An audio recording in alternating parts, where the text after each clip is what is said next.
प्रकाश आंबेडकर आणि मवियातलं कोडं कधी सुटणार असाच प्रश्न आता उपस्थित केला जातोय। आंबेडकरांशिवाय मवियाचा फॉर्म्युला तयार असल्याची चर्चा सुरू झालेल्या आहेत। आंबेडकर रोज वेगवेगळी कोडी टाकतायत असं देखील राऊत म्हणालेले आहेत। काँग्रेसने जागा जाहीर केल्यास त्या जागांना आम्ही पाठिंबा देऊ असं वक्तव्य देखील प्रकाश आंबेडकरांनी केलेलं होतं।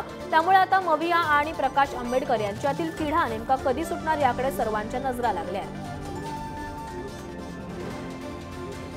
म्हणाले की वंचित आता सोबत राहिल्याची शक्यता नाही, काँग्रेसने त्यांच्या वाट्याच्या 7 जागा असं काय मला आता काँग्रेसने 7 जागा त्यांच्याकडे पाठवल्या, मग उरलेल्या काँग्रेसच्या जागांवरती वंचित उमेदवार उभा करून त्यांना पाडणार का? असे अनेक गुंते प्रकाशजी कधी असे कोडी टाकतात।